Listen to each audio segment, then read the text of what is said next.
So what I'm saying is, because I've been looking at different religions, I've been reading a lot of sort of apocrypha and that sort of thing. Okay. There are a lot of elements in the Mirage which do seem to be fabricated. So if I'll go through a few of them, let me know what you think. So in the Quran, the idea of seven heavens, uh, it does seem to be more of a natural thing. So God says, can you not see, how the heavens have been created? And the Prophet is told to look at what's in the heavens and the earth. But the idea of traveling In through the the seven Quran, in the Quran, yeah, says what in the Quran? about the seven heavens, it's more natural. If you see what I mean, it's not It's more what? cosmic. It's natural. It's like a natural, sort of observable thing. Would you What agree with is that? the Seven heavens. heavens? Seven heavens. Seven heavens are observable Yeah, so from the it's more Quran. natural. Like, do you not When see? you're saying it's natural, not cosmic, what do you mean by Uh, cosmic? uh, The like cosmos? no, like But the cosmos supernatural. is natural, though. No, it's like Oh, you mean supernatural.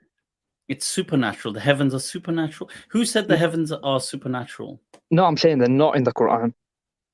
Yeah, but okay, yeah, of course. Yeah, but No, in the no, of course. hadith about the Miraj, they do seem to be quite supernatural, though. If you see what I mean.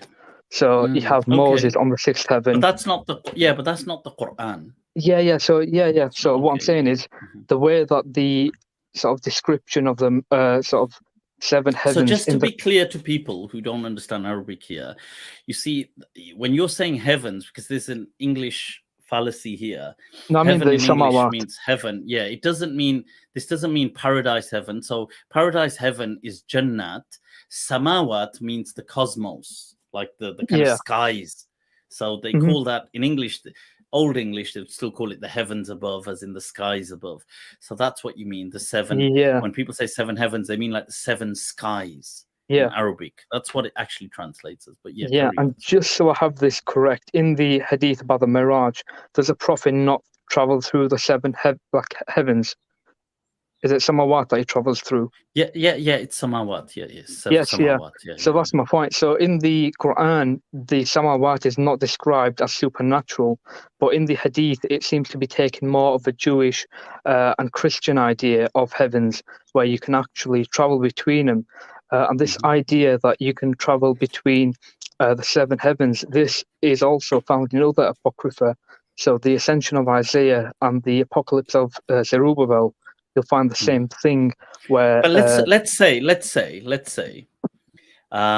say this is a part of the vision, Mhm. because that's what the Quran seems to suggest, that the Isra and the Mi'raj was a vision. I don't necessarily think it does. I don't think that It doesn't if matter. you're talking about It 1760, is. It does say that. It says yeah, it does that, say that, but but it I don't says think it's وَمَا جَعَلْنَا الرُّؤْيَا. yeah, but I think that's We referring did to not place this. What ru'ya is it talking about? And this is in Surah Al-Isra, by the way. yeah. So I So think it says we did not make the ru'ya except a fitna for people. So what ru'ya are we talking about then? What it's vision? talking Ru'ya about means vision, yeah? yeah. So what vision, what is Surah Al-Isra talking about? I think it's talking about the vision to conquer Mecca. To The word conquer Mecca. So okay. it says And when does Sadaqallahu Rasulahu ru'ya bil haqq. Isra takes place before the Prophet even prays? Yeah, Mhm. so no Salah has begun. This is in the very early stage of Mecca, isn't it? Right. So where is this vision to conquer Mecca whilst in the Meccan period? Yeah. In the So Meccan period, there's no Muslims do not even fight in self-defense. yeah. So it says So in the where does it Surah say that? 1760 that we did not make this vision that we showed you except as a trial for the people, but vision isn't defined. And so we don't. Okay, but what is what is the verses talking about before that? Which one? Are you talking about the start, 17.1? This whole what is this whole surah talking about? Okay, so if you look at 17.1 where it talks about. If the verses talking, look, so it's the verses. So when you say, look, but it hasn't mentioned a vision. Okay, so it says we have not made we have not made the vision except a fitna. Okay, fine, except a trial. Now, so you said, but Allah hasn't clarified what the vision is. Okay, so what is Allah talking about in this surah? Okay, so I believe in Mecca the Prophet was shown a vision that in the No, future. but what is he talking about in this surah? Yeah, Because that's what I'm saying. it doesn't say that in the. So you see, now that's just a total random. Like there's no evidence at all.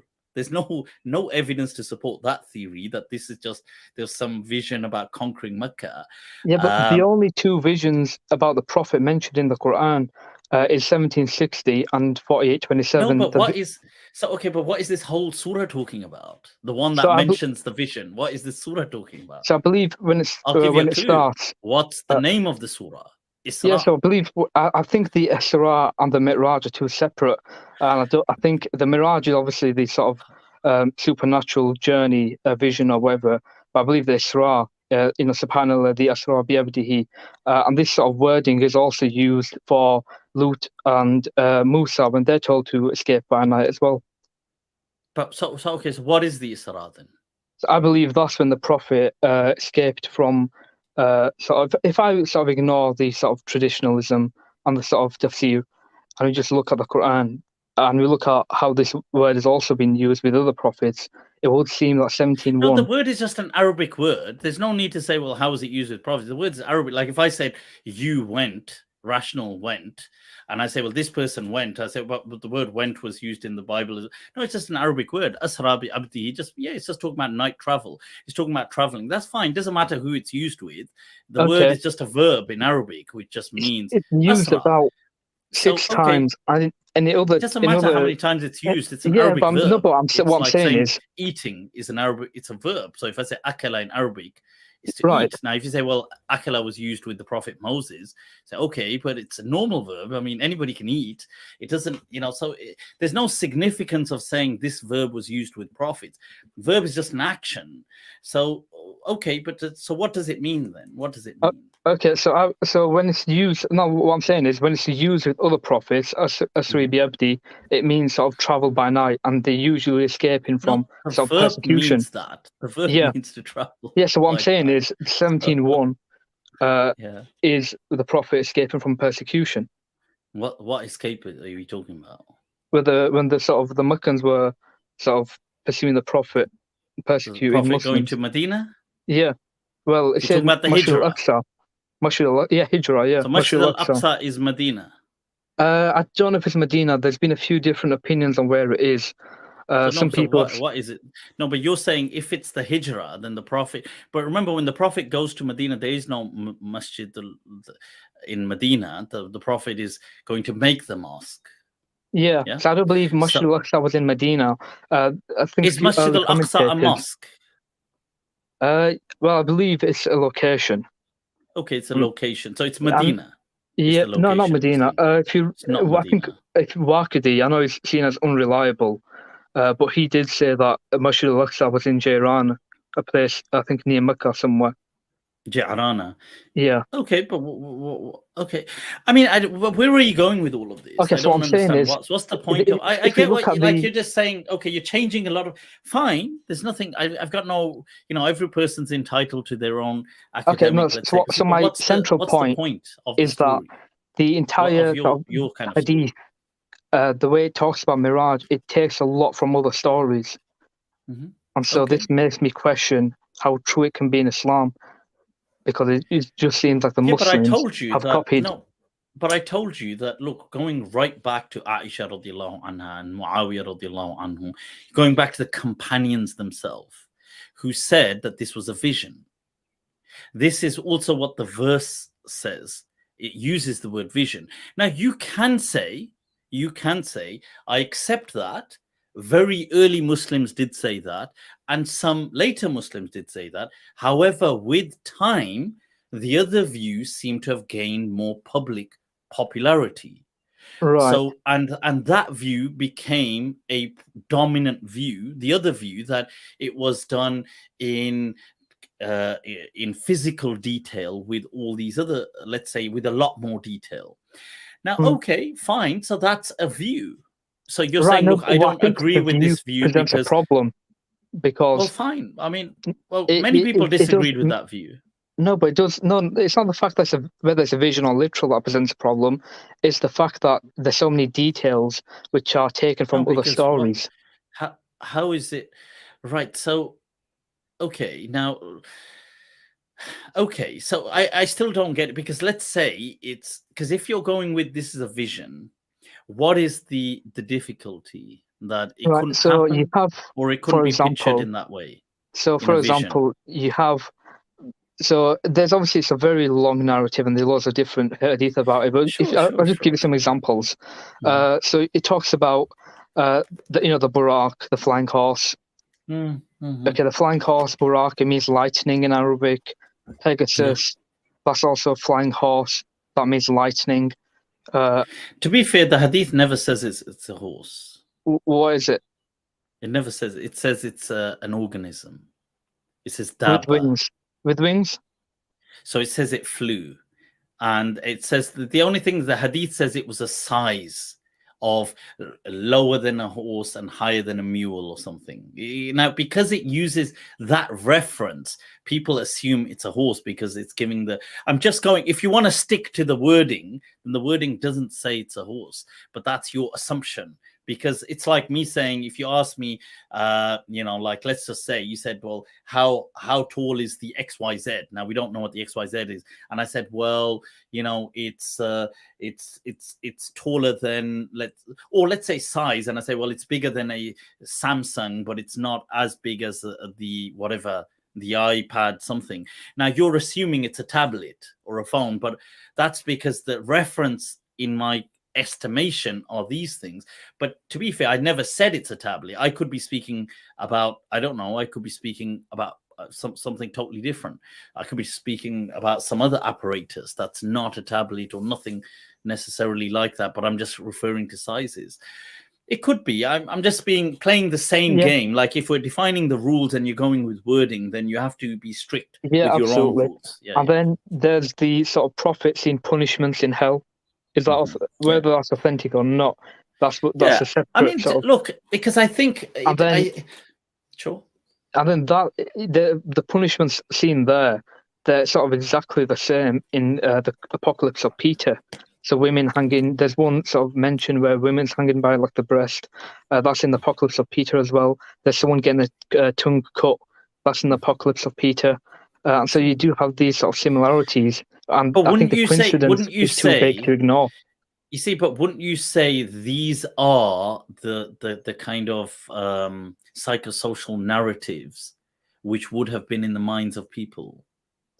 I think Wouldn't I don't that think be so? that's. For example, like These today, are very specific yeah, punishments. but going back to that day and age, you see, Right. because today these are very abnormal to even think of.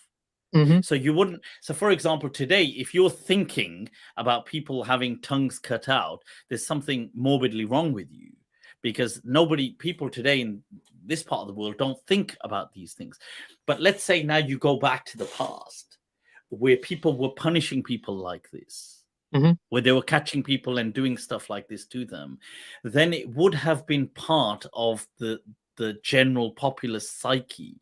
It would have been part of, oh, when a person does this, this is what happens to a traitor. This is what happens to somebody who is commits treason. This is what happens to somebody who says something to a king. This is Right. what happened. Like they would flay, was it flay? Yeah, but when they skin them alive. Mm-hmm. So Yeah. they call it flaying, yeah. But Yeah. they would do that to people. So this would be in the psyche of people, whereas obviously in this day and age it wouldn't be, because people wouldn't think like that. But do you Whereas not today you think might think about prison. that it's But do you not think if something is written sort of 400 years in the past, Sure. and then something else is written, so the Apocalypse of Peter comes hundreds of years before, then the Hadith, and these Sure, exact sure. details are mentioned. I mean, very similar. I'm not saying. So first of all, you've got to separate. You've got a lot of moving parts here. Okay. So what you're saying is, like, there's certain things you're saying, look, there's A, B, C, D, E. Okay, fine. These are discussions. And you're saying, therefore, ergo Z. And that's just, it doesn't follow. So for example, if the claim is that, look, the Mi'raj in Islam has to be a fabricated event. Right. So this is your conclusion. Yeah. So the Muslims have so I don't know what you mean by fabricated, as in that could either mean that, let's say, the people around the Prophet invented it by copying it or whatever, or maybe later Muslims invented it. So I don't know, one of the other, let's say. Now, this is what you're arguing. So the question is, well, okay, why do you feel that this Isra thing is so out of, cannot be accepted within? It's not that this is not a major belief thing in Islam, but let's say because it's mentioned in the Quran, Isra. So you're saying, well, okay, what's the issue? And say, well, the issue is that there's these little details which one can't be real. I said, well, okay, but what about if it was a vision? And he said, well, okay, but if it's a vision, it could be real. I mean, it could be in the vision, okay, but still. No, I was not arguing it was literal to begin with. I accepted that it You're was a saying it's a vision. vision. Okay, but you're Yeah, I saying accept that, that's a but vision. why But in do the they, vision, but you're these saying that details why, make it so for suspicious. example, so you're saying, well, why do they share commonalities with other religious treaties on topics like backbiting and stuff like this? So, well, first of all, there would be a shared psyche on these kind of incidents. So people, so for example, cutting the hand of the thief, it would be something that a society back then and pre-Islam would have already been doing. I'm sure they would either enslave a thief, or they would hang a thief, or they would cut his limbs off. This isn't something, this is how they thought. So if you said, look, the Quran says cut the hand of the thief. Oh, but I also saw in a Mesopotamian text, they said cut the hand of the thief. See, but I know, because that's how the societies were thinking back Right. then. But what do you think are the chances that 400 years prior, Jesus was shown heaven and hell? He saw the same punishments. The prophet, Jesus, the Apocalypse of Peter is when Jesus is shown heaven and hell, and he sees these punishments. And so 400 years later, you have the prophet being shown the exact same punishments. Okay. It seems very suspicious. Do you not think? No, right. So first of all, now see, this is what I'm saying. You see, you got to zoom in, zoom out. So the problem is that you're taking one thing, and I don't know what the issue is. The issue is the detail. This is what you're saying. I take it that the issue is the detail, but the detail is in what one or two hadiths, which, sure, like if you're asking me that could some of the detail be subject to people's interpolation into the hadith. So could, when people are describing stuff, well, I've got several videos discussing that, look, most of hadith, when it's documented, is a riwayah bil ma'na. It's a riwayah with meaning. So most people, when they're writing hadith, but none of that is in the Quran. I don't get why.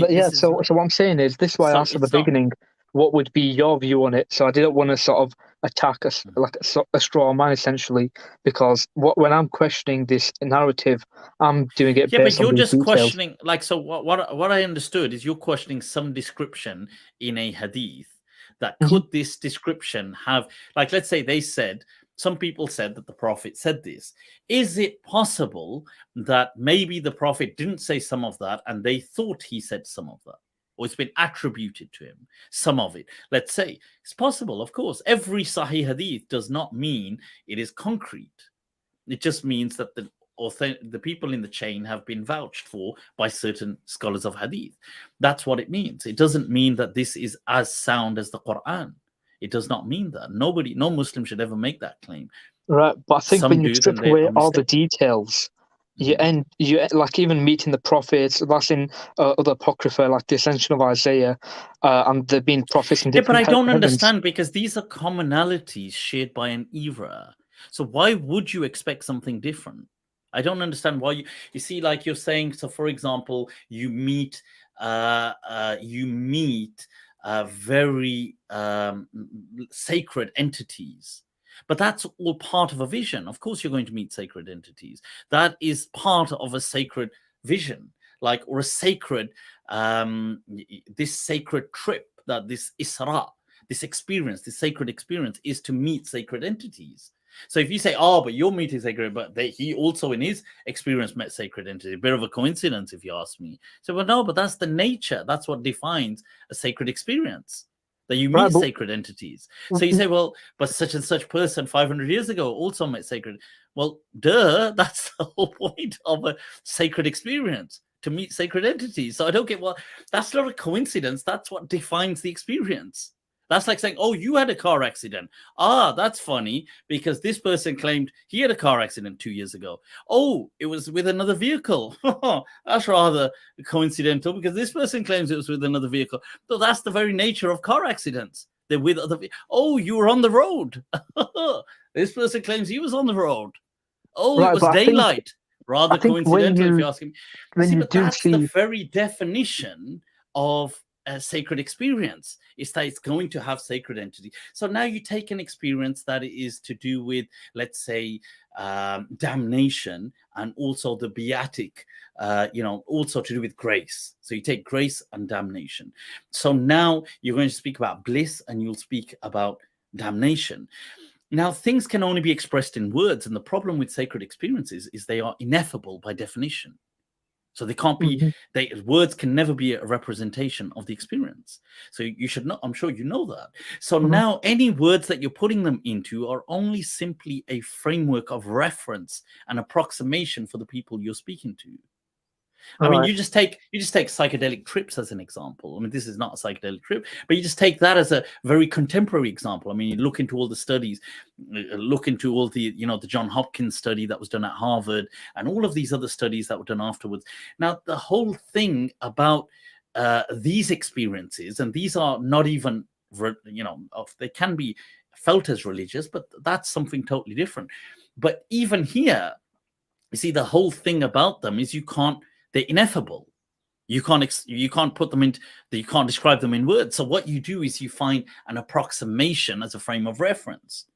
Now, sure, you're going to give, and even the frame of reference does not necessarily fit that because it's an experience. Like if I ask you now, let me ask you, you come back now and here you are, and I ask you, explain to me the taste of an apple. Just explain it to me. So let's say you have to explain it to me right now. You say whatever sentences you can. Say it. Right. Say it. Okay. Say it. Don't just. All right. I can't really describe the. Well, I can no, say you need to. Let's say you need to. You right. need to. Well, I can describe its texture. I can say sweet. I can say it's. Apples, are they sweet? I'm just asking. Well, the ones that grow in my garden are. Okay, so but they could be sour. Yeah. But okay, sour. but let's say sweet. So it tastes like sugar. Not that sweet. Not sweet as sugar. Sugar's quite sweet. Well, you said sweet, so I'm just thinking something sweet. Yeah, but so carry on. Explain it. Okay. The texture is quite sort of crunchy. Okay, like let's say Kellogg's cornflakes. Not that crunchy. There's more sort of liquid in it, if you see what I mean. It's quite difficult to describe. Milk, a taste. Like liquid like milk. No, it's quite sort of. It's not dry like cornflakes. Is it like wet like milk? Not that wet. I haven't understood anything. I definitely don't know what. So exactly. It's like me telling you to describe the color blue.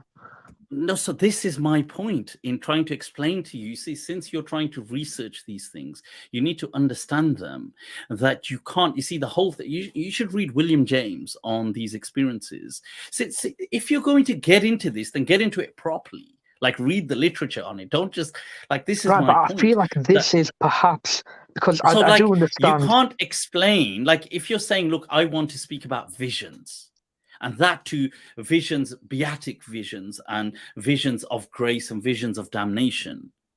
So now, okay, so fine. What have you read on that literature? On what have you read any anthropological studies on visions? Have you read any? Because it's obviously by saying, look, well, I've read one and I've read another one, and there's some similarities, but have you read what defines visions, what gives? Because once you start reading up on it, you're going to then understand but that do you not something think that by its very nature does not. So now I asked you to define an apple.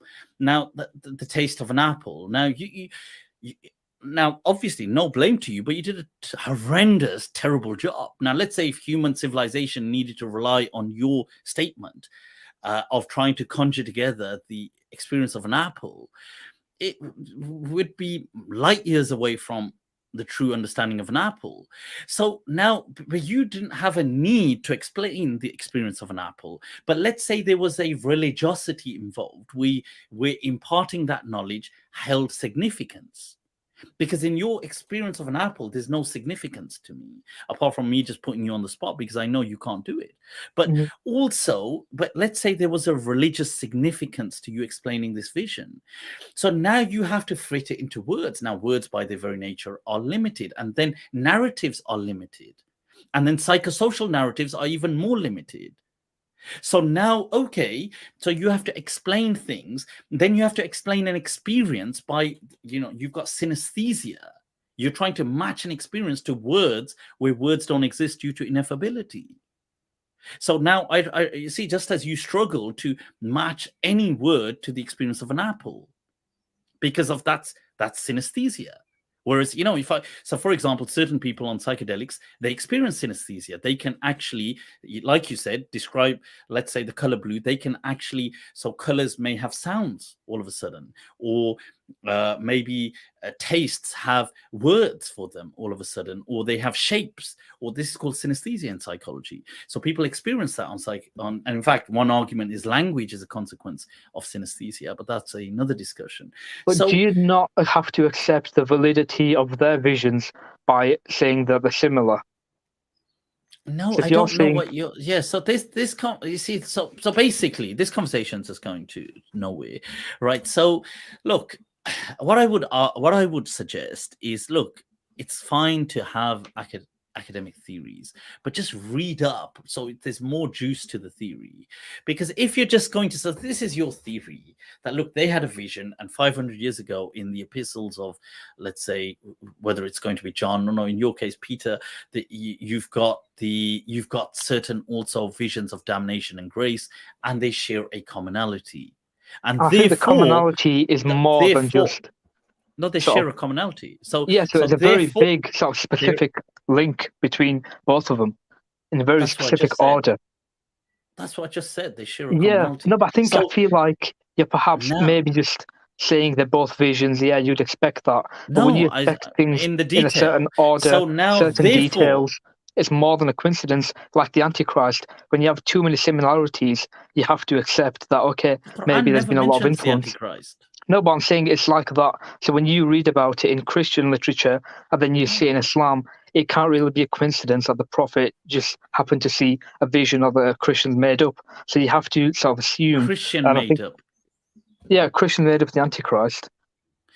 What Antichrist? How have you jumped to the Antichrist from the Isra wal Mi'raj? So what I'm saying is, when you have sort of similarities between two narratives, and the similarities are too big, you can't just I don't know what you're talking about, right? So, okay, so look, the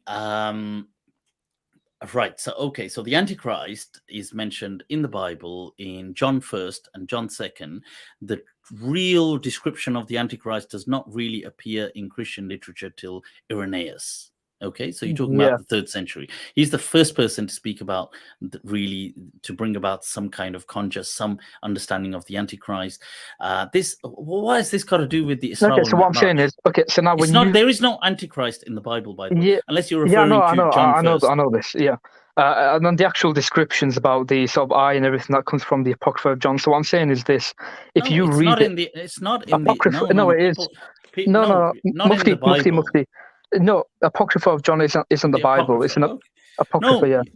Right. Apocrypha. So that's not in the Bible. This is reading. So the fact that it says that the Antichrist will have one eye. Yeah, that's in the Apocrypha of John. It's not Apocrypha isn't in the Bible. Right. So okay. So what I'm saying is this. Okay.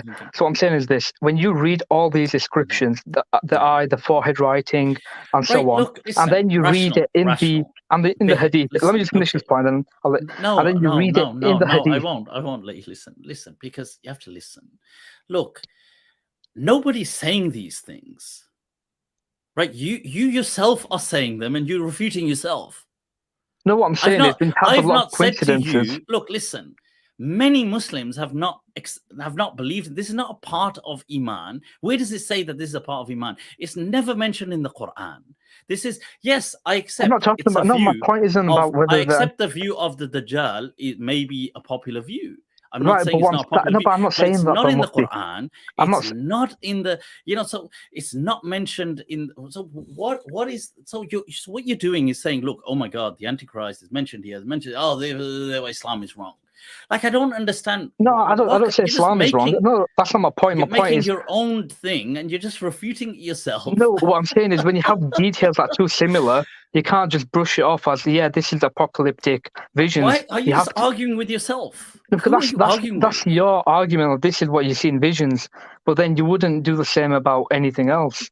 So you wouldn't say, yeah, the description about the Dajjal, I know it appears in Christian documents, but What this. vision in the Quran says there's a vision of the Antichrist? No, I'm not saying that, Mufti. Why? So what? Look, this is my point. There is no vision in the Quran about it. Now, you said, No, is Mufti, that's there not a what I'm saying, vision though. in the Mufti, Quran Mufti, mentioned? I'm not There saying that. was in Surah Al-Isra. No, you're So I saying. said, okay, now is the concept of the Isra and Mi'raj, look, is this so difficult to understand that if you're speaking, so let's say I said in the olden times, there was a characterization of a punishment for backbiting, let's say. Mhm.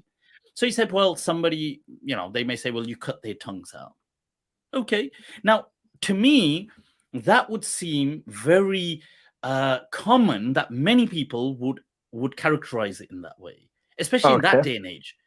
Now, if you say, well, oh, but it said that in the Buddhist literature, but that I'm sure it's going to say in many places, because in that day and age, these things were characterized in those ways. Absolutely. So It's I not can something. So accept one when or you two. say, look, the other discussion is, look, does hadith constitute aqidah? According to, look, the Ash'aris, it doesn't. Okay, so I'm sure you know that anyway, or if you don't know that, that's another problem. It's not, Khabr al-Ahad does not constitute part of aqidah. So look, now you're saying another discussion is, can hadith wording be the interpretation of the person saying it as opposed to the prophet? And I've already answered that yes, most scholars say most riwayat are riwayat bil ma'na. They're actually the wording of the person saying it, not the wording of the prophet. So okay, so that's actually, most muhaddithin say that in most books. So okay, so we've even got that out of the way. So yes, the wording is the wording of the last person who said it.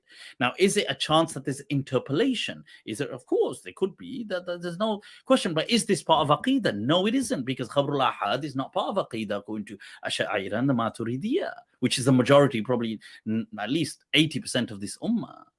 You've got the Shia, I guess, separate. And so, look, I don't understand what's, sure, look, if you don't accept them, nobody's asking you to accept them.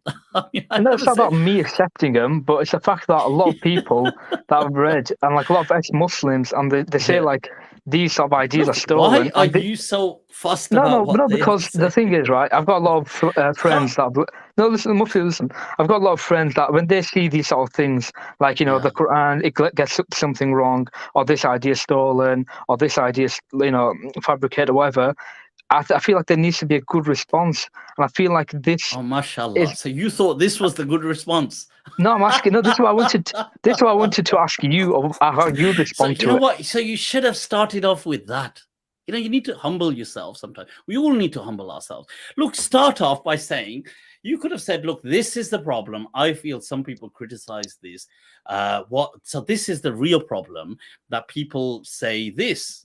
And then you could have an answer. And I would have answered straight away. I would have said, well, first of all, you could have said, look, some ex-Muslims say that this may be, and this is the question that I don't know. How would anybody answer? I would have said, well, first of all, a hadith, Khabru Ahad, do not constitute Aqidah according to the majority of this ummah. Right? So, okay, second point, the words in the hadith, are they riwayah bil ma'na? Overwhelmingly probable, because the majority of the scholars say most hadith are riwayah bil ma'na. Okay, so you've got that out the way. So it doesn't, sure, do some people believe in it? Maybe people believe in it. Do other people not believe in it? Maybe other people don't believe in it. But it doesn't make a difference. It's not part of faith. It's not part of your iman. It's sure, maybe it's like some people choose it as a detail, but people believe in all kinds of things. Like some Muslims may have all kinds of, they may add in cultural beliefs. Doesn't matter. It's not. If somebody thinks Islam is false because of this,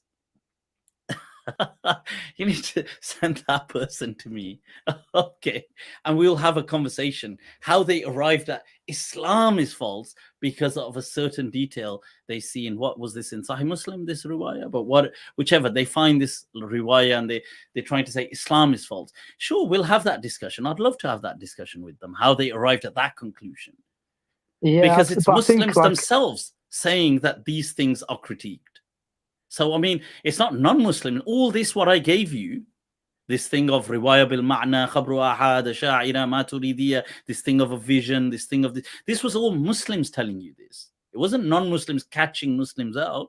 It was Muslims telling other Muslims. So this is all part of our tradition. So sure, somebody could say, look, I think I don't believe in this detail.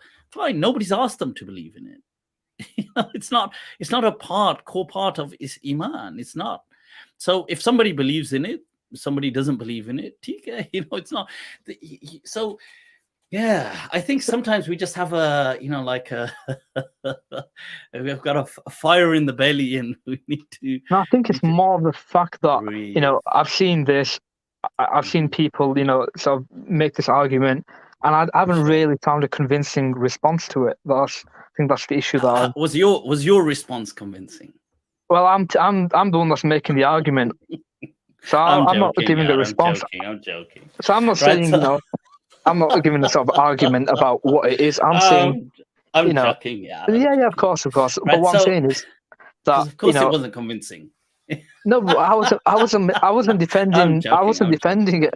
Mufti, I wasn't defending the Mirage thing. You were defending it. I wasn't. Yeah, I was because I was trying question. to fathom what your angle was, you see, and so obviously it took so long to come around, and I didn't get what you're actually trying to, like, why are you, like, sure, like, because at most you're just saying, look, I don't accept these details. I think some of the interpreters that have put this may be their interpretation, and maybe they're influenced by sure. I mean, there's several ahadith which are in Sahih Muslim, which many scholars will say that these are just from the Israeliyat.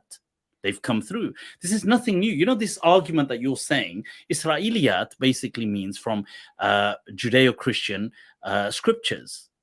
Israeliyat, yeah, from Bani Israel. The Christians were also considered from the Israeliyat. So many people, like, let's say, Ibn Kathir and other people, they include, actually Ibn Kathir doesn't use as many Israeli, but many Mufassirin, Tabari, all these other people will include Israeliyat sometimes in their things. And some Tabi'een included, you've got, what's his name, Wahb ibn Munabba, and you've got Ka'b al-Ahbar. He put a lot of Israeliyat in. You've got, but Muslims criticize this, others have accepted, but it is so sure. If you said to me, look, is it likely this could have come from the Israeliyat, I'd say, yeah, look, it's a valid hypothesis. I think, sure, some people may say, yeah, look, like, you take an example of like in Sahih Muslim, this was from Sahih Muslim, yeah, there's another hadith in Sahih Muslim that Allah created the earth on this day, and he created this on this day, and then he created, there's a whole biblical account, exactly mirror image of the biblical version. So even the Salafiyya, even Uthaymeen, and that's Abu Huraira, I believe, from the Prophet, even he says on that, and these are Salafis hardline, like you can imagine, even he says, look, this is just from the Israeliyat, even though he says it's from the Prophet, but it's not, it's just from the Israeliyat. So you've got somebody so hard line, like even and sorry, he's actually quoting Ibn Taymiyyah, I believe. So you've got even hardliners that will even accept. You've got Albani. Look how hardline Albani was, but still he will say certain things. No, this hadith is, it's problematic, even in the Sahihain. So, and that's the Salafis. What do you think of the non-Salafis? They're even more open to questioning and evaluating certain narrations. So there's no problem with that. Person can question, they can ask things, and things have trickled through. In fact, my whole Bukhari gate was about this, about trying to create an awareness around this kind of stuff. But yeah, I hope that's helped, man. We've gone on for so long, Rational, but it's been interesting. I think I'll let you get some rest. I'll wrap this up. Got a few people waiting. I'll greet them and we'll call this to an end. It's been All a right. pleasure. Yes. Look, may Take care, Allah Mufti. bless you. Keep you smiling. You know what? It was a bit tense, but you brought a smile to our face. I like it. I like it. May Allah bless you. Okay.